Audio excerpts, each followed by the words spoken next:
Okay, good afternoon or evening, I guess I might say now to everybody, to this first Community and Culture Committee meeting. Basically, I'd like to remind councillors that this is a public meeting and it is being webcast. Please be mindful of your actions and comments.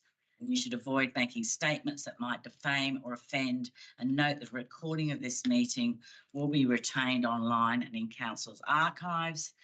Please turn off your mobile phones or switch to silent, and filming and photography are not permitted in the meeting.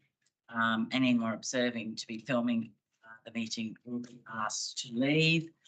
So I'm declaring this meeting open at 5:26 p.m. We haven't had anybody.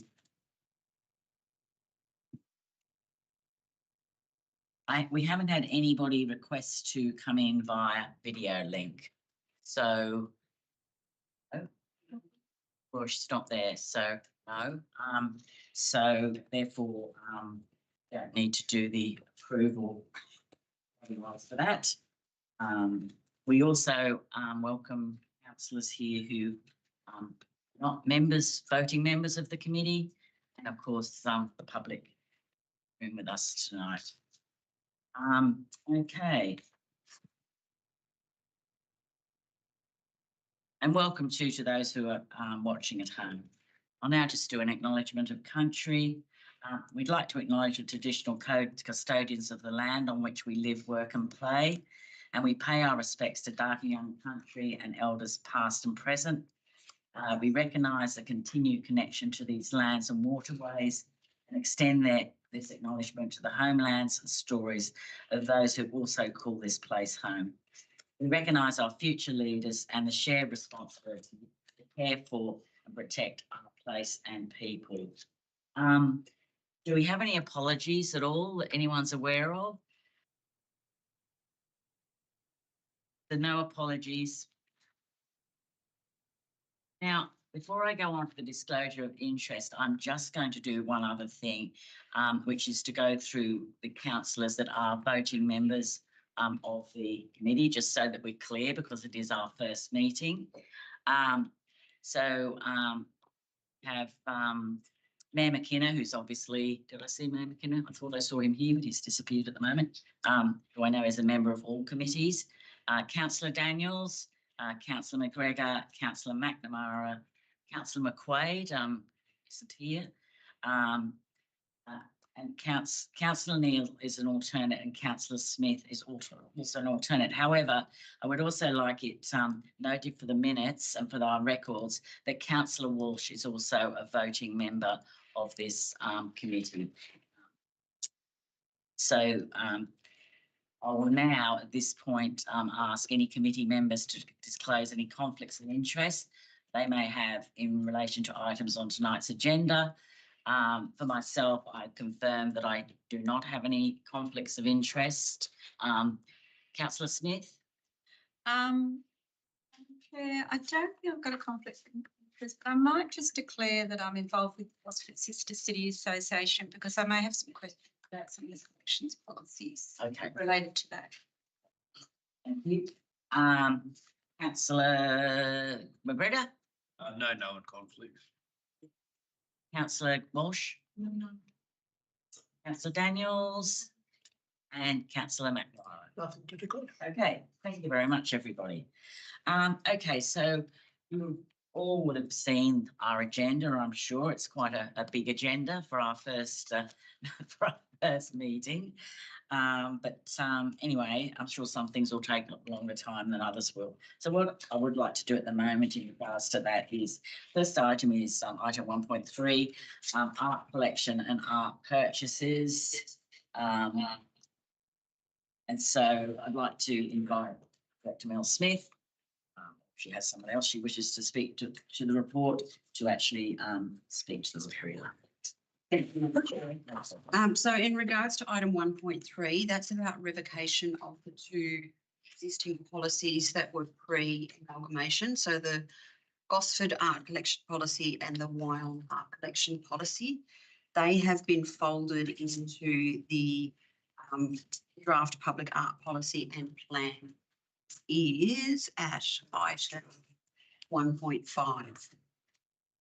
If there are no questions on 1.3, hand over to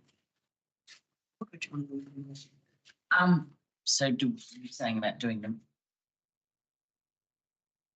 Oh, move into the other, do the other ones with it, with the revocations? Do you want Yes. a procedural motion to Yes, discuss yes, them please. together? Can we do that? I'll move that way then. Thank you. Second. Okay, thank you. So I might hand over to Beth Burgess, who's the unit manager for community and culture, to talk through the draft public art policy and for adoption. There is a presentation for that one.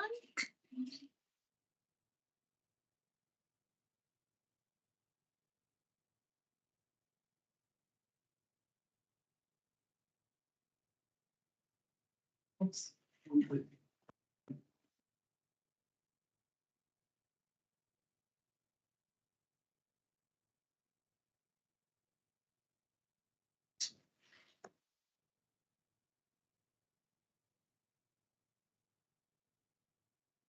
Thank you.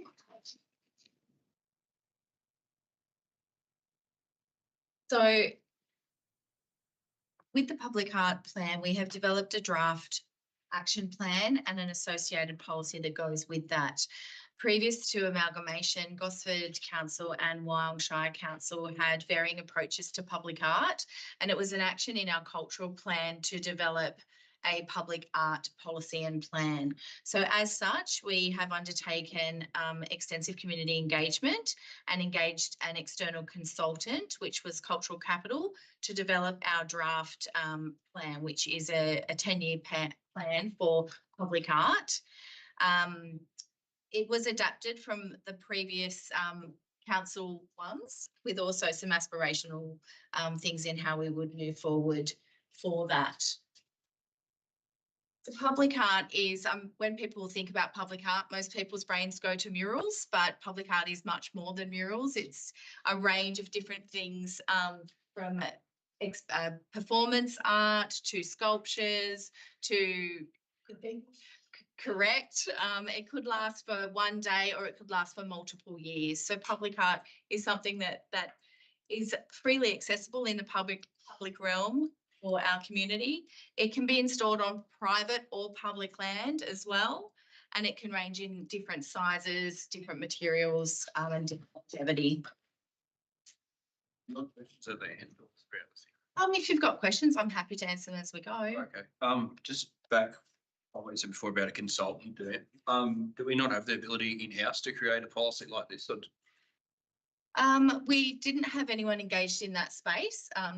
This policy, this draft plan and policy was developed last year. We didn't sort of have the expertise, to my knowledge, at the time. In terms of the people that we engage, do they go through a tendering process? Yes. And do you know of any other councils they've done a similar project for that I could? I can respond to that one. So all of the councils that I've worked for previously use an external consultant to do the public art policy. Public art can be quite controversial. It's a really subjective area, and it's more common than not to engage an external party to do the consultation and develop the public art policy. Yeah. So thank you for your answer. But the particular one that we use, are we aware of any other council that they've provided a similar policy for, something so we could look to compare? We'd have to take that on notice and go back and have a look at the documentation. What was the name of it again? I'll see if we can find it on Google. Sorry to be a bit of a poke in the wheel. That's it. Cultural Capital. Thank you.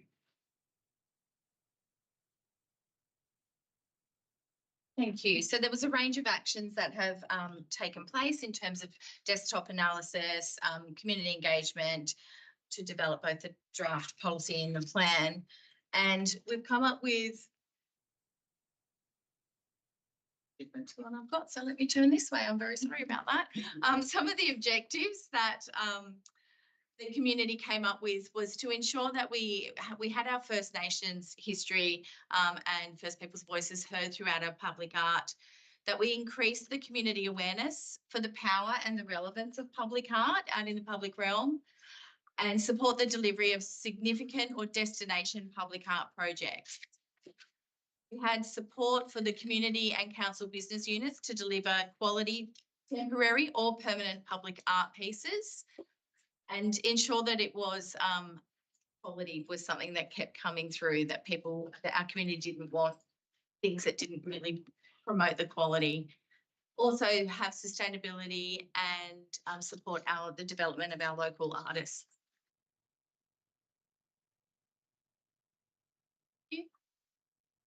So the priorities that came out were that we need to understand the challenges facing the local creative community. We needed to build trust with our diversity of artists and art organisations locally, to offer a diverse collection and celebrate the people and places of the Central Coast, but also embed inclusivity into our arts and culture projects whilst honouring our First Nations values, and establish a cohesive identity for the Central Coast, but also align with council practices and best practice for models and protocols. So all of those priorities were built into the public art plan. So to clarify, are we saying that we want to go exclusively for local artists that live on the coast? Is that put into the policy at all? It's not exclusively for local artists, but we will help the development of local artists. So we'll ensure that they get a go.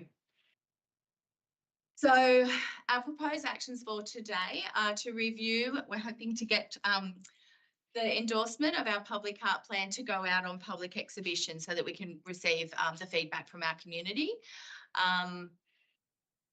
It identifies the place-based creative themes in it. It demonstrates the place-based opportunities and identifies relevant case studies that demonstrate the best practice for public art.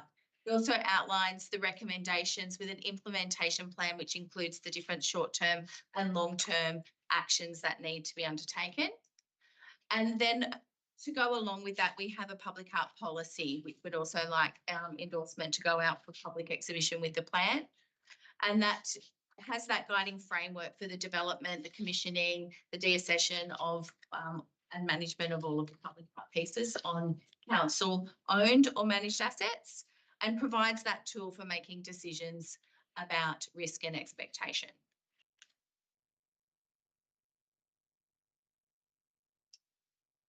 If I could. Yes, certainly. So a couple of questions, and I will just make sure that's formally documented by non-significant, non-pecuniary conflict of interest, as I'm president of the City Association.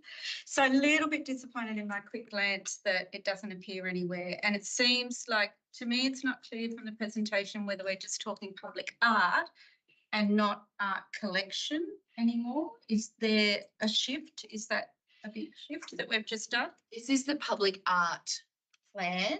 Yeah. Yeah, it doesn't We necessarily. have just revoked the art collection policy. So Yeah. what's replacing that? The art collection policy was mainly revoked because it talked about internal processes for purchasing and maintenance and management of the art collection, which is deemed to be an internal protocol. So it's being replaced by a protocol for internal staff. Okay, so I will just make the comments that the Gosford Sister City relationship is really strong still. And I guess one of the things the committee has been talking about and meant to come and talk to somebody at council about is where's the list of all the gifts that has been received from Edegawa Council, because just to illustrate, they are so incredibly generous and really value this sister city relationship. I had an email just last week from a Rimba tennis club that went over to Edegawa, and they were basically shown around, put up for accommodation, taken out to dinner by Edegawa City Council.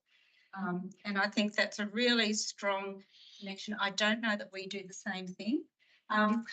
And again, just to illustrate to the other councillors, I think when councillors have gone over to Edegawa City Council, I mean, it's a huge fanfare, but one of the things you get shown is a room right at the front of the council that's just filled with the gifts that Gosford Council gave to Edegawa. So I just think that I would really like to see, if it's probably not in the public art policy, but I would really like something to come back that says how we are catalogue, maintaining, storing and developing and showcasing that those items that have been given and will presumably continue to be given. We've got Edegawa Youth Wing coming over soon. So I'm just concerned that it is getting lost a little bit, and there is concern that we're trying to find a catalogue of all the things that have been given, and there is a fear that council doesn't know where those things are, which happens, but I'd hope it hasn't happened entirely. That's number one. Number two, if I might just Can I make- just respond Yeah, to that? please do. So we are in the process of doing quite an extensive catalogue of the art collection to combine the Gosford and Wyong Yeah. collections together. So yes, we can bring that piece back. Yeah. We can also bring the piece back in regards to maintaining and showcasing and how we actually do that, because there is a process, an internal process, and how that's done as best as possible. at the That would be- gallery. Yeah, we can do that. And just in terms of the public art, it talks a lot about commissioning. Is there any opportunity to have some kind of, I guess, one of the things that I thought about but couldn't make happen was to invite local artists to put in place some public art for a period of 3 months, and that could be their promotion, that could be an opportunity to showcase, whether there's an opportunity to do that separate to just commissioning, whether there's some kind of We want that, so we Yeah. might just have to move because I Yeah. know we've got quite a big agenda. John, I think you Yeah, had. just really you quickly, said you know, I hand just up want to quickly. support what Chris is saying. Yes. In a previous life, obviously those collections, I've seen those gifts from Edegawa, they're stunning gifts.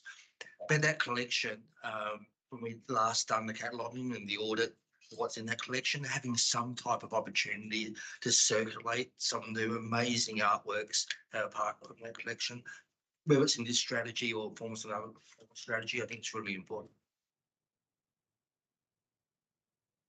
Do you have that notice as sort of an action? Or- Yeah. So we're noting that down like as an action, sort of, to come back. Right. So that we actually don't forget that it's, that we've actually got an interest in it. So they. So just in, can I just respond Yeah, really sure. quickly to the artist promotion of local artists? So that's separate to a public art policy. That's part of the function of the Gosford Regional Gallery to do that work, and they have quite an extensive program of how they do that. But we can bring that back for you in more detail if you'd like to. In detail. Beth, is there anything else or any other questions for Beth? Sorry. Or no? Okay. So at that point, we sort of rolled a couple of things in together. So Mel, can I just check with you, Director Smith? Do we have to presumably do the motion for the revocation separately, or do the policies, or do we roll them in together with one motion? You would need to do them separately. That's what I thought. Yeah. Okay. So as you know, right at the beginning, we talked about the fact that there were 2 policies to be revoked, which were the Gosford one and the Wyong one. So we do need a motion. I'll move the recommendation. Moved by second. Sir McMara, seconded by Sir Walsh. Speak for it at all? No, thank you. All good. Against anybody? No. All those in favour of the revocation policies? That's everybody. Unanimous. So we then sort of flipped over to roll them in together. So item 1.5, which was the draft public art policy and plan for public exhibition, which Beth has just spoken about. So do I have a motion to accept that recommendation? Councillor Walsh, seconder. Councillor McGregor. Anyone speak for it? Against? Those in favour? Unanimous. You need me to call out the names when it takers? If it's unanimous. Okay, thank you. I've just got a note for the minutes. We received an apology from McQuaid. Yes, I thought maybe, Yeah, he was unwell after the meeting and went home. yeah, okay, I'll just write that down. We'll note that, yeah, that's my way. It's- Yeah. Okay, so I think we're now moving on to 1.4, which is Central Coast Affordable and Alternate Housing Strategy update.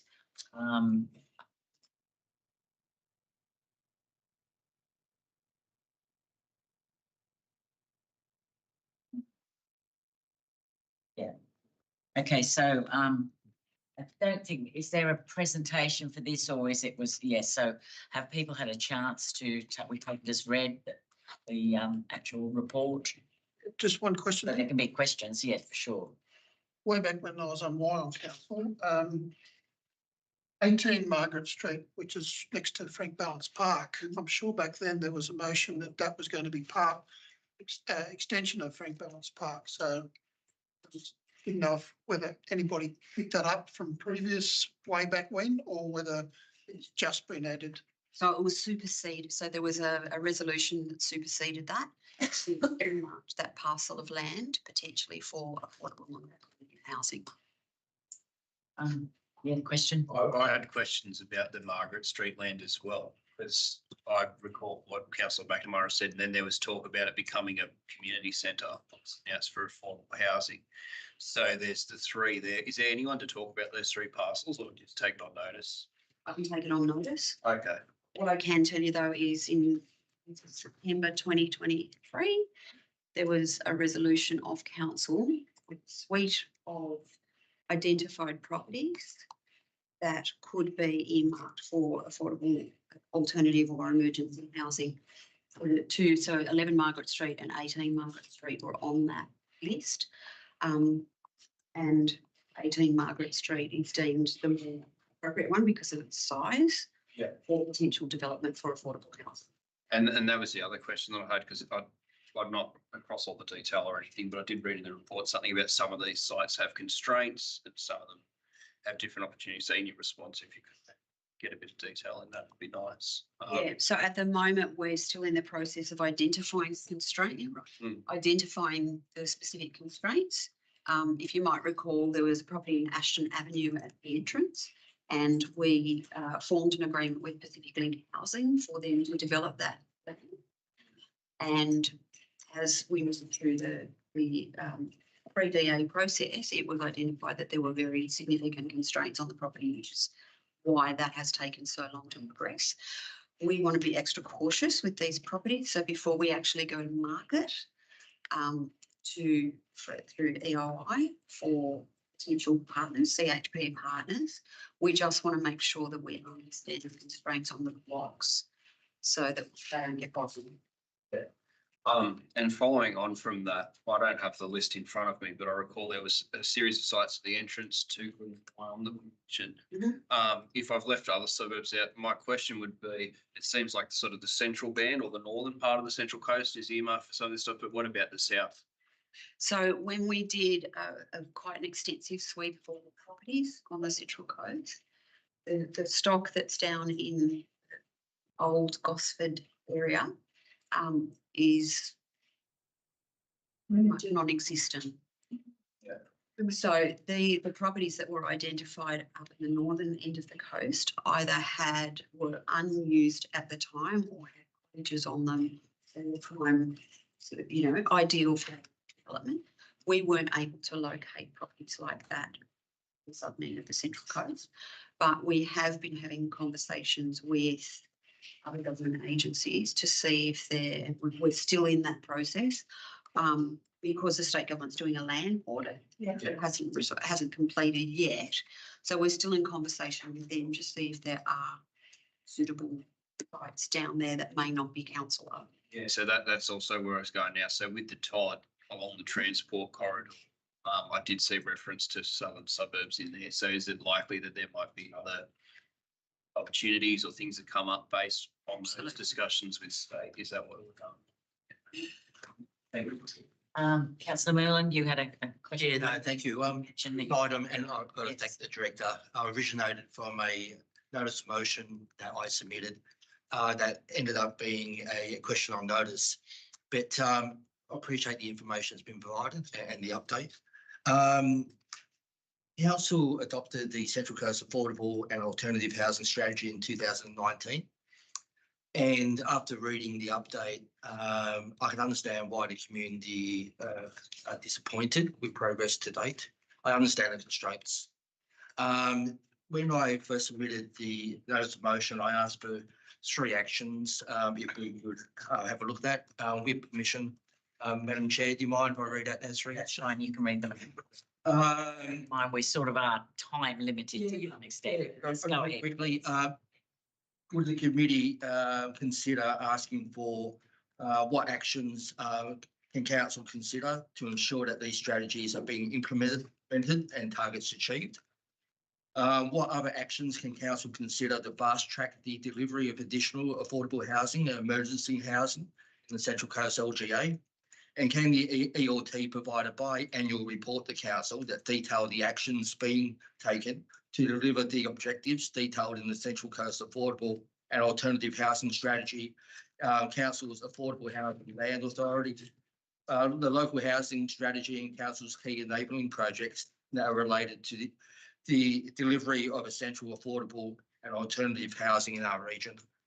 The reason I'm asking is a massive shortage of affordable and alternative accommodation in our region. We're at crisis. Councillors are receiving emails every day about illegal camping, people doing tough. This is the one strategy that council owns that can help address that issue. So if this committee can provide any assistance to staff, it'd be wonderful if the committees consider those 3 items.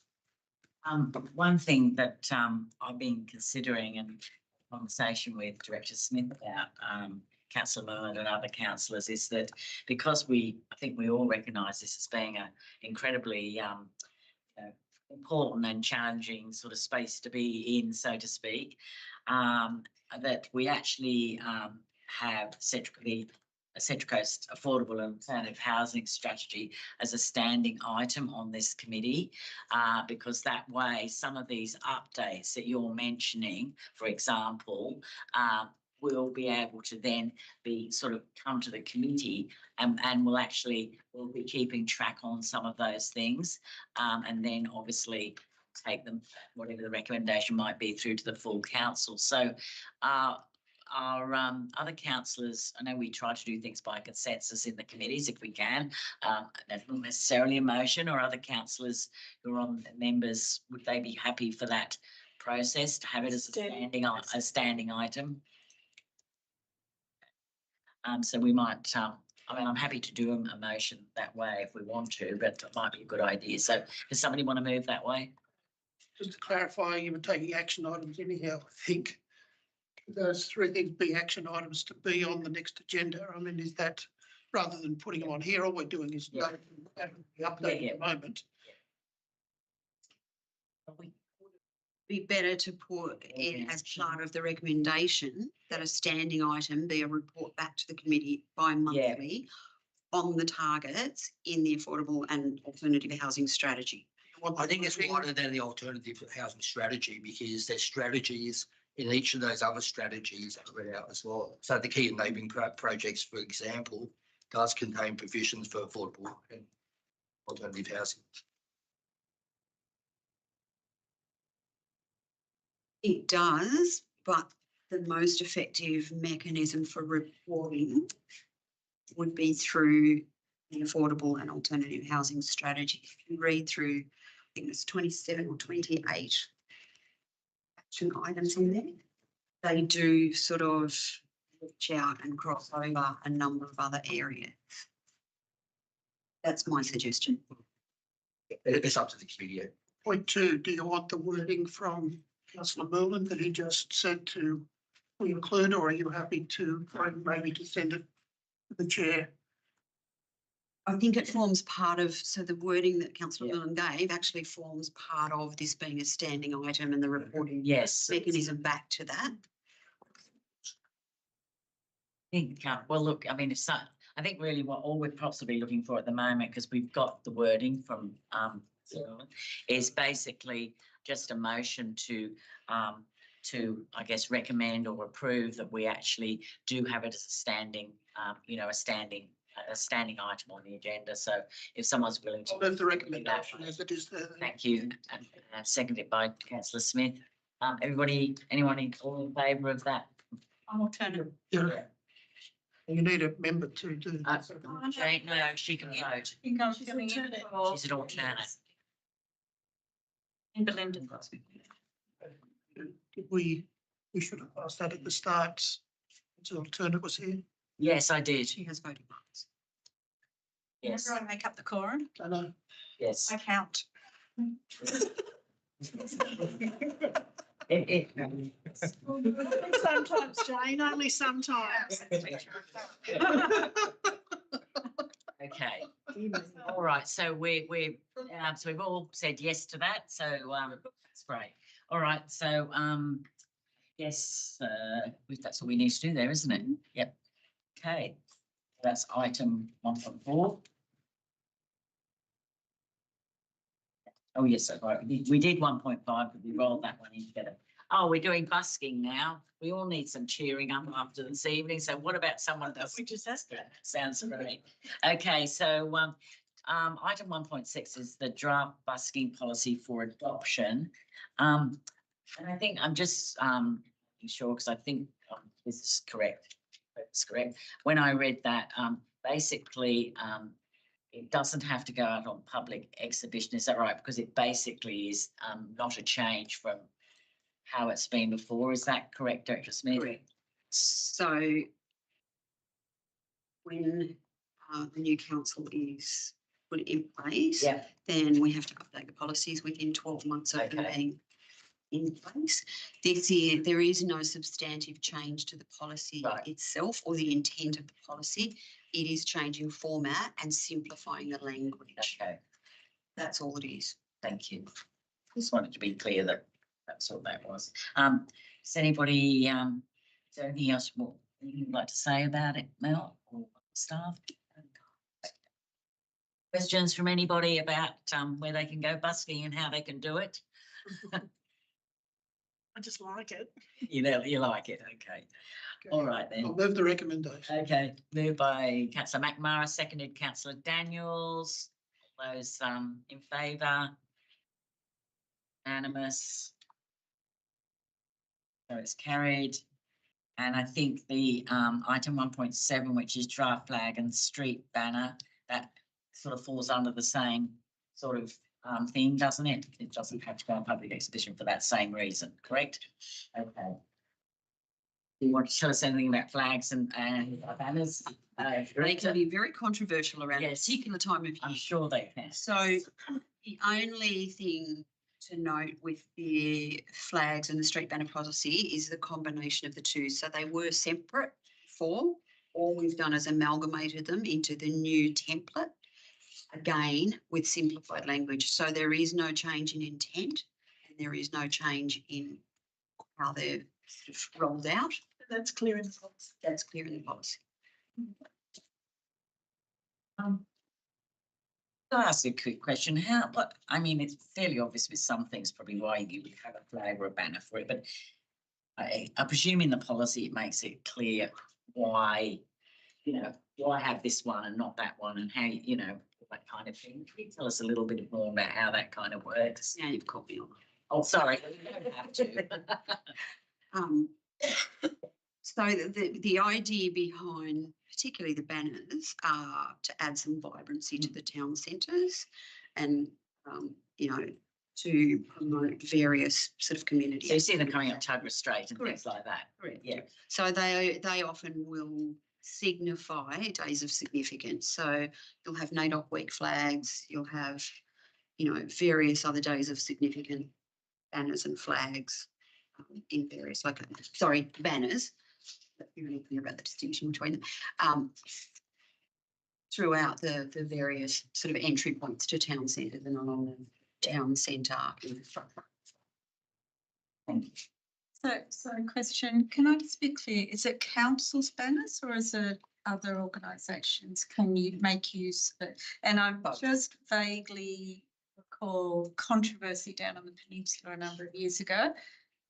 I can't even remember what the controversy was. Oh, I but can tell you. it was right out on the front page, whatever it was. It was on Sky News. Yes. Oh dear.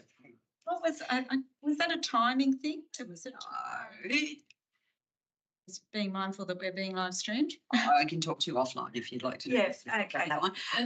Is there anything that needs to be changed as a result of lessons from that period? No, the policy was actually developed as a result of that period. Right, okay, thank you. Strengthen. Correct. There are indications perhaps as well. Okay, thank you. So are we happy to move and second the policy for this stage? Councillor Walsh is moving.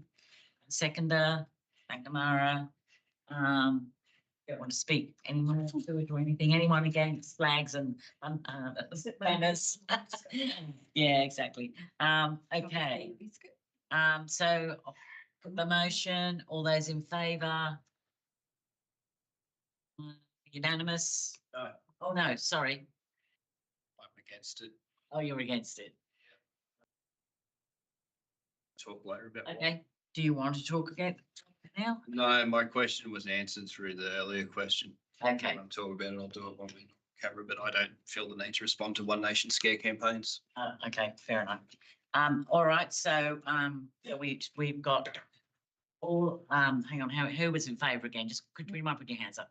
It's councillor McNamara, sorry, who meant to go?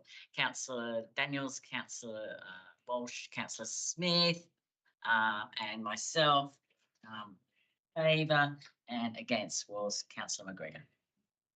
Got that? Yes.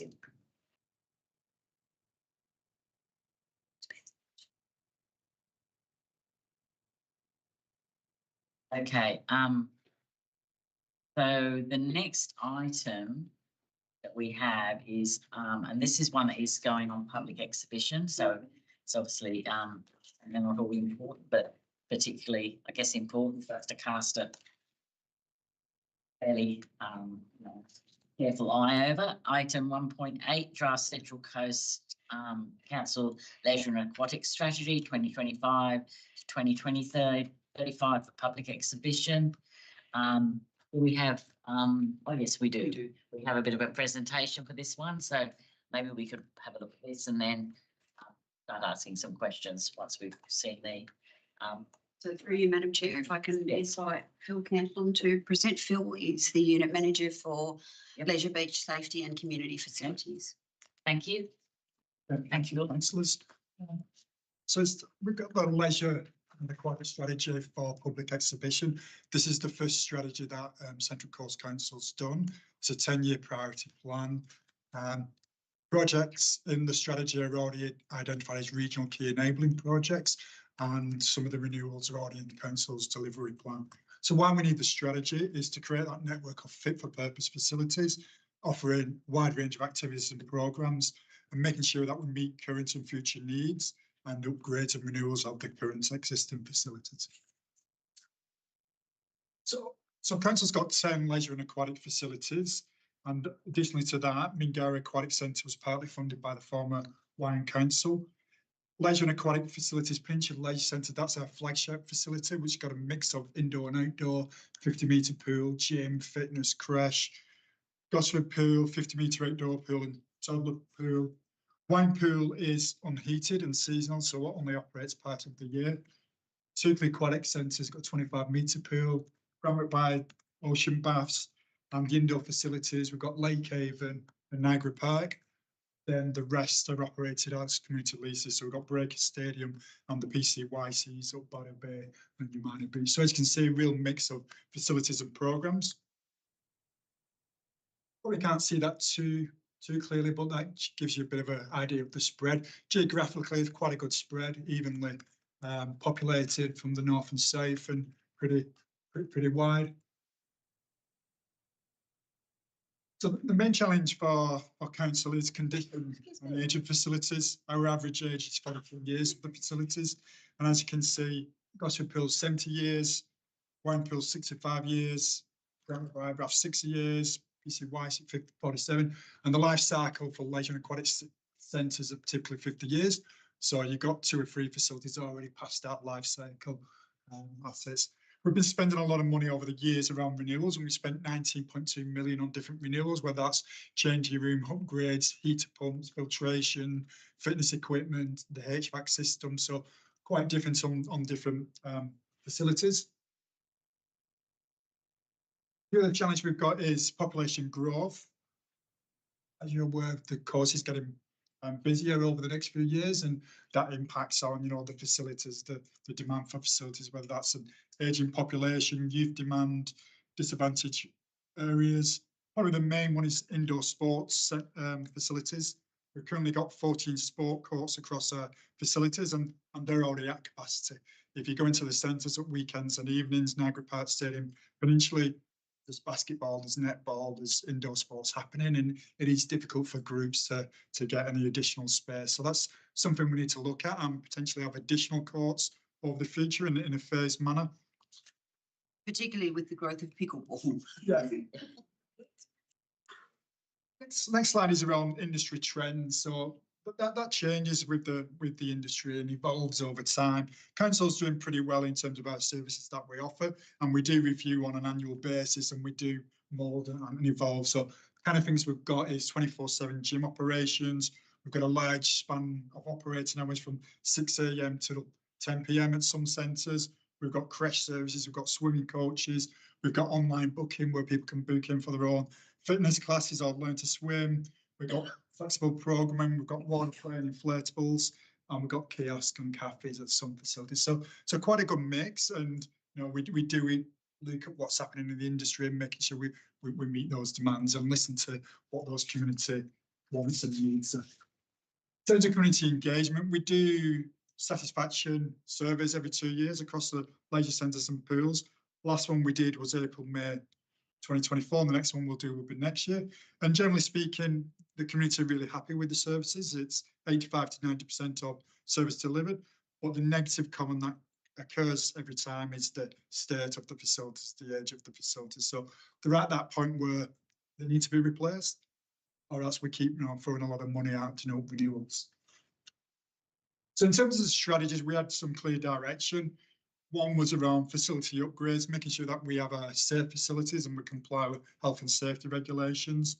Second one is we continue implementing those proactive approach around changing room upgrades and swimming board upgrades and fitness equipment upgrades. Third one, as mentioned, is that sport court development and upgrades over a period of time and making sure that we've got those courts and we meet those demands. And the last one is that redevelopment of aging infrastructure, making sure that we've got new facilities that are fit for purpose. So within the strategies, there's action plans for each facility. Overall, it is a 10-year plan, so it is long-term and long-term thinking. So we're going to spend 10.5 million on capital renewals over the next 4 years, which are in council's capital programmes. And again, that range from 30 grand worth of, you know, pump filtrations to 300 grand worth of gym equipment at different facilities. Some of the new and upgrades, and as mentioned, these are already in regional key enabling projects. There's significant redevelopment in Gosford Pool at the existing site. It's really a high priority. A new leisure and aquatic centre in the northern region in Warnerville, that's a high priority. And proposed new courts at Central Coast Regional Sport and Recreation Complex. So those are the 3 that's already key enabling projects. In terms of the costs, we have got high-level concept plans done previous years, but with inflation and industry costs, those do increase and indexed annually. So those figures probably looking like 55 million at Gosford Pool. For a newer leisure and aquatic centre, you're probably looking at 48 million and 35 for the stage 2 at Tuggerah.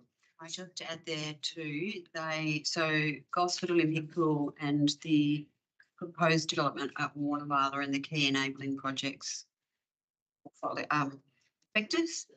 The intention there is that we go for state and federal funding for those. Council wouldn't be carrying this by a figure. No, so we are reliant on state and federal government. There is some developer contributions for Warnervale projects in there as well. Particularly aquatic centre, sorry. Talk about the Warnervale one. That happens before we close Wild pool.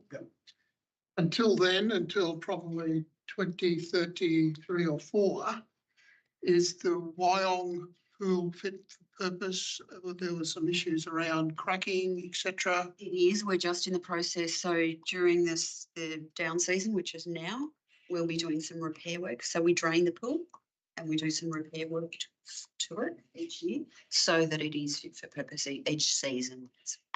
Yeah, so we've got budget aside to make sure that we keep doing those renewals year in, year out, whether it's hardscape, patching up, painting the pool, change room upgrades as well. So there is a commitment there in it. And particularly Aquatic Centre to look at putting some water splash equipment in there and some configuration of the facility.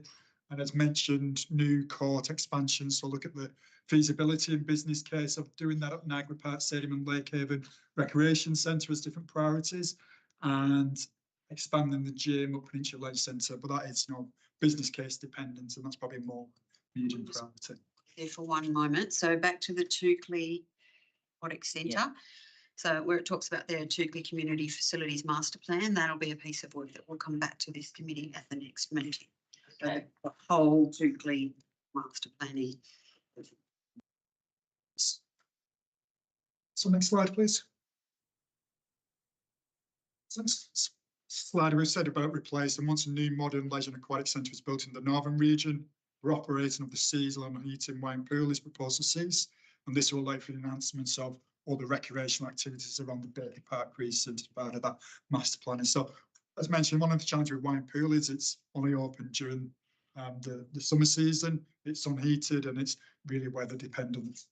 So having something, fit for purpose in the northern, which has got an indoor 50-metre pool, some sports courts, some fitness clubs, the way to be looking over the next 10 years. Lease facilities, keep working with the PCYC and Breaker Stadium, applying for grants. PCYC Banner Bay received 300 grand a couple of weeks back for the new netball coach. So that's really an ongoing action. And the last slide is really just a summary of, some of those conversations, that strategies needed to address that ongoing demand for services and facilities and provide that 10-year timeline. 19.2 million already spent on renewals, 10.5 million in the capital plan for the next 4 years. As mentioned, around 50-year asset life cycle being the norm, and we've also Gosford Pool over at 70 and Wine Pool 65. Typically, ocean baths, you don't really replace. That's 65 years, so there isn't an intention to replace. That's operating well. We've just done an upgrade there from federal government funding. That's a quick question. Just with ocean baths, we don't replace them. Hopefully we upgrade them. A number of councillors have been getting emails about the accessibility issues of pools on the Central Coast, especially in regards to the entrance baths. Yeah. Consideration of upgrading any of our baths at the moment to make sure they're accessible to the whole. Yeah, we're doing some work during the winter time. That tends to be our catch-up time during the winter when the baths are quiet and off-peak.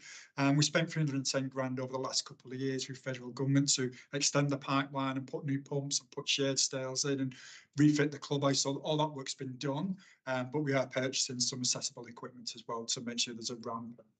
So in particular, the baths at the entrance, is there a targeted action in the strategy to make that accessible? Because there's large parts of the community are calling for that at the moment. Yeah, that's something ongoing. We do every year, kind of thing, depending on what is needed at that facility. But we've spent 310 grand to do those upgrades. We're going to spend 20 grand in terms of accessible equipment between now and 30th of June. So that's really continuous. Can I just ask, and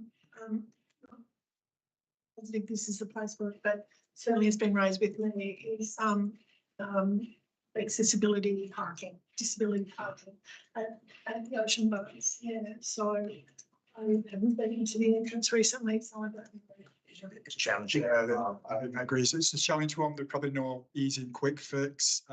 It's probably quite a large project to really address that as well. So that's something that's been a challenge for a number of years, but I agree. It's challenging. We can potentially look at that and try and sort of get a bit of a working order, but it's not a quick fix. It may something take a long. And probably the last couple of things to pick on is that we mentioned key enabling project and Winepool would cease to operate long term once the new facilities is built in the northern region. Councillor McMurray wanted to ask a question, I think. Yeah, page 163, Central Coast Regional Sporting Complex. The 6 indoor sports courts are high priority. And then stage 2, you talk about the courts again and the grandstand as medium and low. In the funding up there, you've also got a combined amount of 35 million. Has anybody given us a cost of just the courts by themselves and then the grandstand by itself? Or are we just sticking with the 35 million or 28 million, which it actually is? And the total amount for the 2 projects? What we're currently doing for those 3 key enabling projects, we're going out to tender to try and get a bit more of an updated figure for that. And so that includes that one, and maybe that's something we can do around what is the cost of just the courts and what is the cost of courts and grandstands. So I wasn't involved in that quote many years back, but it is something we're updating for Gosford Pool, the Warnervale Leisure and Aquatic Centre and the 6 courts. There's 3 requests, and that is the courts by themselves, grandstand by themselves, but anybody that may do both of them together may give you a better overall costing, but with just the grandstand. Yes, councillor Smith. Say how pleased I am about the Gosford Olympic that's going to get a award. It's fantastic when it happens in 20, 30 years. But besides that, does council have a role in those enclosed netting areas within the estuaries? So there are a number. Roger. Yes. Yes. Is that not, that doesn't need to be part of this? Not part of this. We will be getting to in the next year or 2 an aquatic infrastructure strategy, which include jetties, boat ramps, and enclosed swimming playground. Okay. And so sorry to divert, but is there a sort of rolling maintenance program for those? I haven't had anything recent, but in the past I've had quite, people raise concerns. We have asset inspections done at the prior to each swimming season. Phil's lifeguards come out and cleans and remove razor for clams and ruts and all that sort of stuff. And there is a big project that we'll be bringing you shortly. Okay. Oh, Yeah, I know. It'll come back to you. I know. I just have to alert the fact that we actually do have to finish not much later than 6:30, purely because there's another committee meeting coming on after, and as you know, we were unfortunately running a little bit late. So is there, and yes, another, can we go, because I think yes, councillor McGregor, please ask. In regards to budget, have we got an idea of contributions that are being collected for these processes? Are any of these projects outside of the current contribution document? Because my understanding is that when some of these things have come up in the past, there's been significant money that's been available and collected to use for this purpose. So there is Philippa contributions in place for the new facility in the Warnervale area, 14 million, but for the other 2 projects, not at this stage. Okay. Are there any other? Sorry. Just to follow up. So no contributions for any of the other projects? For the 2 key enabling projects that we talked about, Gosford Pool and Tuggerett, well, at this moment in time, there isn't developer contributions. Maybe some of those plans may be repealed over time and potential, but it's only 14 million for a new facility in Warnervale, or that Warnervale district plan. So can I just maybe get some, I can submit it as a question, but with the Gosford CBD, the state government took over those contributions. So surely there's a whole bucket of money there that the state government is sitting on that it would be interesting to know what it's allocated for, but maybe that's this question. And a separate process. And a separate process. I'll move the recommendation if you want to move on. Are we happy to move the recommendation at this point or not? That's for it to go on exhibition. For it to go on exhibition. Got plenty of time. Look, I'm happy to second it. I've got some questions around some of the content of it, but can I talk to you? Yeah, we do Email that. you about that, and you can take it on notice from there. Okay, I'll do Is it. that okay? If you move it, I'll second it. Okay, all right. So moved what are we doing? The aquatics, moved by councillor McNamara, seconded councillor McGregor. All those in favour of this going, well, back to council and then presumably endorsed for public exhibition, because there may be some questions tonight, because of course we can still do that. So did I have everybody in favour? It was unanimous? Okay. Can I just quickly ask you, Dr. Smith, we've got two more items on here, which is, we've got the memorandum of understanding for the uni. We have, three, a revocation of a policy, and plus the draft roadside tribute for the public exhibition. I guess I'm seeking a bit of advice, as we don't have a lot of time, and I'm more than happy to hear from councillors as well, whether we have any of these that we can hold over or not. I don't want to muck people around, but you know. So there's a time in. What's the time sensitive? At least get direction. Even if I get 5 minutes. So the policies that both of the two policies for the naming. Okay. And the other one, the signing of the MOU, was a fairly straightforward document. So it's just about generalised formalising the relationship between, so sharing of resources, looking at how we can improve the, I have read it. Are we happy to? And I'll move the recommendation if you want to move on. I mean, really, it's nothing. It's just a MOU basically. So moved by councillor McNamara. Do I have a seconder? Councillor Walsh. All those in favour of the draft memorandum of understanding? Unanimous? Unanimous. It's a short presentation. Then we can go to you now, because that will be fine.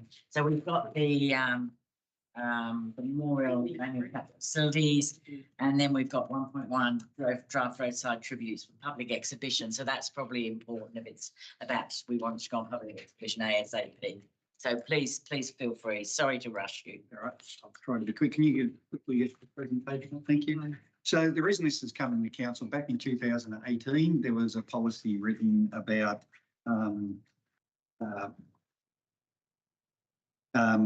memorials in public places. Since that policy was in force back in 2018, we've had on average 35 requests a year for memorials in public places. So do your maths, 235, maybe 245, and most of them want seats in places like Terrigal, the entrance of Voca, and so I'll get to the, okay. So the aim of this policy, so can I go back one slide, is discuss issues with the previous policy and consider options for memorials in public places. We know that people want memorials in public places. We do have cemeteries, but they want alternates. So we talk about that if we go to the next slide now. So some of the aim and purpose is to protect the intended purpose and aesthetics of the public spaces, and to ensure memorials are not impacting the usability of open spaces. So go to the next slide, thank you. So we get many complaints from residents who advise that having memorials in public places are depressing and aesthetically unappealing. We have people that will, there's both the approved memorials and the unapproved ones. If anyone's been to Avoca Beach and walked out along the rock wall, you'll see many memorials that aren't approved by council, but the ones that are approved, we get a lot of complaints. There's one at Mannering Park that was put in, and this person around said his kids won't swim there because they feel there's dead people around. We get a lot of these things where they feel having them, and if you walk along the boardwalk at Terrigal, there's one after the other. We've got 40 memorial requests waiting for us to come up with a decision of where we're moving forward. So that could be another 40 seats in Terrigal or Avoca or that sort of stuff. There is including a dog. Yeah, we actually we have them for dogs. We have a lot of them because there are a lot of councils don't allow public places. We have them ring up and say, we want to put it in. Can you provide us information? Well, you don't even live here. Why are you doing it? Oh, they won't allow us in Manly, but we drive up to Central Coast once or twice a year. So can we put one down on Central Coast? Seriously. Yeah, we get a lot. So what we want to do is endeavour to manage the requests when people are grieving. And with the current policy, it's quite strict. you get there. Not everyone does it. And you're trying to tell someone who's grieving, sorry, we can't talk to you about this for 12 months' time. Sorry, you haven't done anything of any value. It becomes really emotive and emotional, and it's quite distressing. And so for the reasons outlined, many councils don't have this policy, but we're putting some options forward to council today.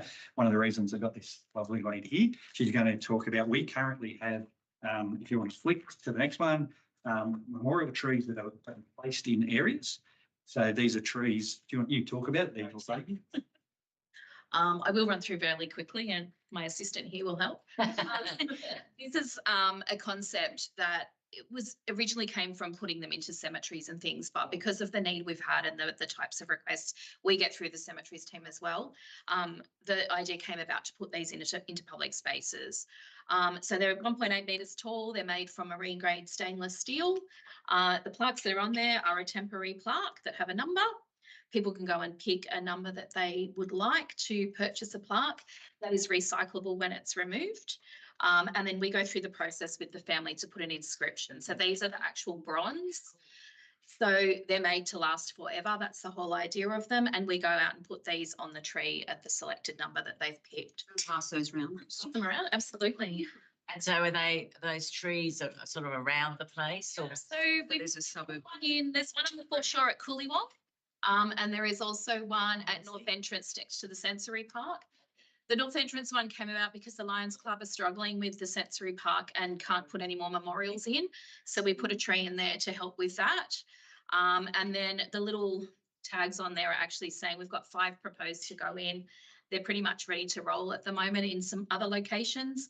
Carryong, Avoca Beach, East Gosford, Canwall and Mannering Park. And we go through a really rigorous process with Open Space and the property team to find appropriate locations, because we don't necessarily want these to be front and centre in every park. We need to provide people with privacy when they go to visit their park, and also to have it in a space that is still public and where people are asking for them. So we do ask the community, this goes everywhere with me, and people propose ideas of locations, and we gauge by the requests coming into Open Space and us. And there's the key thing there is no criteria. It's not a place. It's not, you don't have to provide anything. You don't have to provide it something to the community to be selected. It doesn't matter how long you're past, you can be there. You get a permanent leave, or is it a temporary leave? It's a permanent leave. So this temporary one is removed. That's purely for the purposes so that it looks like a tree in the interim, but that comes off, gets recycled, and these ones are put on there in place. Plain devil's advocate, 350,000 residents, 10% die every year. That's a lot of trees you have to plant or create, manufacture and locate somewhere. But if you think of it from the context of the number of park benches, Yeah, if you didn't have the tree with the smaller leaves. Yeah, no. Yeah, okay, I agree. So the tree holds 348 plaques. So from your point about the numbers, it's actually a really good way of no maintenance, doesn't affect maintenance of the park area. Each of them would last about 10 They're years. going to last a while, yeah. To fill them There's up. a lot of inscriptions. So the intention is they do last a while, and we don't have to have them in every single park. But we've got 5 proposed to go, and as I said, they're ready to roll at the moment. And the cost, Next I mean, it's cost neutral. So we can actually, at the moment, the price point of it, we've requested the price be brought down slightly to 940 for next financial year, purely because the cost to put the trees in when we buy them bulk is cheaper to install them. It is actually a slight revenue for us as well. So we have considered that in the process that it is a revenue item as well for council.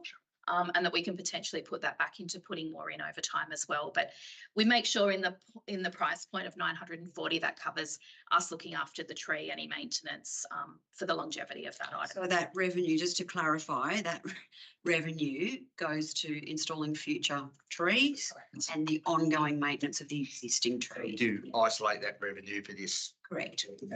The cost for a bench seat is about $3,344, and that doesn't include the extensive amount of staff time. Councillor Smith, think wants to ask something? I wanted to comment. Comment. So I'm really quite torn on this because I'd actually like people to plant a tree rather than just do a metal. And I also just wonder, isn't there a benefit And I understand what you say about some people quite distressed by seeing memorial seats, but isn't there a benefit if people want to purchase a seat in a public area for council? or- It would be if they'd let us put them in places where they're needed, Right. but they want them in places where there's an overabundance of seats. right. Can we go to the next option quickly? Yeah. Thank you. So the next option was one that we talked about as a potential. It's not recommended for one reason, because it's actually very time constraints, but it is like a standard tree planting. Applications to fund the planting of a tree in memorial of deceased, that would not include a plaque. We used to put plaques at the base of, they had to be maintained, they were trip hazards, all sorts of problems, they get stolen. But we were thinking you could plant the tree, would give you a piece of paper to say, this is your tree in memory of so-and-so. They would pay for it. So things we have to do, we have to administrate it, we have to collect the cash, site identification, environmental approvals, dog before you dig, all that. So there's a lot of work that goes into it, but we would be looking to outsource it to a company, because it's, once you plant a tree, it's got to be maintained. It's not, you just can't put it in the ground or be there in 12 months' time. It's got to be watered. It's got to be fertilised at least to make it till it grows. So it's about $1,500 to get a tree from start to actually Maturity. survive on its own. Segue, I just want to say. But there is a substantial amount of work that goes into it, but it is an option. And the third one is actually to have we'll go to the next one. Sorry, trying to be. Yeah, that's fine. Is to actually have a detailed policy that was there, but as for someone who administers it, it is very cumbersome. You have people ring up, they want to memorialise their baby. When they don't meet it, they get quite aggressive and cry and argument, and it's a really tough. And then you got the community who says too many memorials in this public space. We get, yeah. So that, So it's going on exhibition? Yes, it's going on exhibition. So, I mean, people obviously will be in a position they can comment. So, well, there's, depending which way you go, there's nothing to exhibit. This is pre-developing the oh, we're not policy. going on. So to- this is to get guidance from you Okay. so that we can develop the policy to bring back here to go on exhibition. All we're trying to do at the moment is get a gauge. So we're repealing the existing policy and gauging how we progress the development of the new policy. Okay. Are you explicitly going to say that people cannot put their own memorials alongside the road or wherever? So they We're want? getting to that That's piece. stage 2. We've got stage. Yeah. So this one's about people applying for it, because without one's coming up next, you're not allowed to just go and put a memorial in a public space. It's not actually legal. This is about finding something that can be done. We're here next. I'm just, no, hang on a sec. I'm just checking time constraints here before we go any further. Have we got Yeah. run this over to finish this off? Okay. Probably 6 minutes. 6 minutes. Wow. Okay. Sorry. Sorry, Brett. So in terms of the options, can we just get a gauge from you? So the preferred option.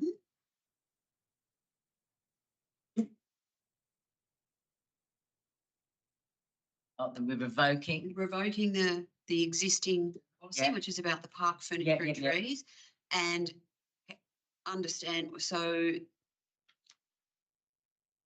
sorry, the preferred option is the community memorial tree program to extend that. When you say tree, do you mean real one or? No, it's memorial Uh, tree. These ones. It's not those ones. Are we? Off of both, like. Yeah, I like them. Things real. like- Yeah. Like, I would prefer, like, I think it's environmentally conscious Yeah. to be able to offer people real trees. Like, how much does it cost council? $35,000 for 60 trees or something? Like, if we're doing that anyway, surely we can do it. So that comes at a cost of $1,500 to get it to maturity. We can have the two options in there. If people are wanting to move an amendment or an extra point to this recommendation, then we've Just keep all the options in there. If I come and I say, my dog. So the issue is where the tree's planted. So if someone says, I want to plant the tree there, We'll work out the details when we. And also we can put that in an additional fee or charge to cover the cost of it. That's included in the $1,500. So the $1,500 is to plant it, Yeah. get it to maturity That covers the. till it's mature. Yes. My suggestion is that we don't put the flower furniture back in. Because we're revoking the policy. Is anybody wanting to put it down? But I mean, because I can't can't move from the chair. But if you want to move something from the chair or from the floor, that's fine. But perhaps we can be a bit less prescriptive about what it actually is. I don't know. I'm just suggesting, but it's up to you guys really in the My end. opinion would be to have all of the options for the tree and Yeah. perhaps the benches, but not give people too much options. You can say, you can have a plaque on this tree in these locations, or you can put a tree in these locations, or you can put a bench in these locations, and that's it. You choose one of those three options. Don't give too much choice. Don't let them specify where. And that's how it is. It's like an online form. You choose. So the criteria about who can have a memorialised seat, that is a key one. And that's the issue, is that the benches come with their own set of issues and complexity, because there's a criteria that you have to reach before it can go into a public.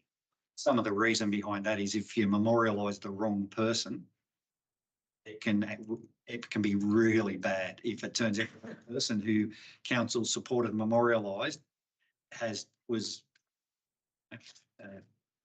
pedophile, things like that. It's true. This has happened. Here's the Michael Slater Can I just jump in there? So that's part of the reason why a number of Sydney councils have moved away from. Maybe Plaque just make furniture. that harder. So make it so they have to provide more, and then people don't. Then we have to deal with the grieving people. You may find out 20 years later that someone. That's right. Something. That's right. They've got this issue at Wagga Wagga at the moment. They've had it in Sydney with people from the 1800s and people, complaining about it. It's a tough. Yeah. Naming things. Perhaps just offer Doing our way forward. trees. Yeah. Mm. What else think? This is going to go to full council, isn't Yeah, it? it's going to go to full council. This one you get your name on, the real one you get a piece of paper that says it's your tree. So if we can reword point 2 that says, consider the community memorial tree program and the natural tree plan. Yeah. And I'll put something together and get it back to this committee. We're not taking down anything that's existing. No. And none Not will set. moving anything. People happy with that or something along those lines, or? The two tree options and then this is going to go to council. Yeah. Yes. Yes. We'll move that. Okay, so Sharon, you're moving that way. Seconded by Kyla Daniels, councillor Daniels. All those in favour of our current recommendation that's going to council? I'll probably support it for the purpose of exhibition, but I'm not completely sold. No, that's fine. And we'll see. Yeah. So it was unanimous, yeah, but going on exhibition, basically. Sometimes we have to remind ourselves that it is going on exhibition, don't we? We sort of get a bit kind of bogged down in it, sort of, that sort of thing. Okay, that's great. So the next bit is about the roadside tribute. So I think we can roll through that and apologise later to the other committee. Short version. This policy is no revoking, as there's never been a policy for the Central Coast on roadside tributes. And the reason why we're introducing it now is because we've been dealing with some conflicts in the community. So the roadside tribute policy relates to fatalities, deaths from road accidents. Either a pedestrian has died or a passenger or a driver of a vehicle. Unfortunately, Central Coast has a high number of fatalities. A lot of those, though, are on state roads. This will only apply to the local roads, so where we all live, our residential streets, those types of things. And what we've seen emerging is, particularly where there's younger people involved, that their friends think it's a good opportunity to visit that site, place graffiti, go there and do hooning activities and a range of other things.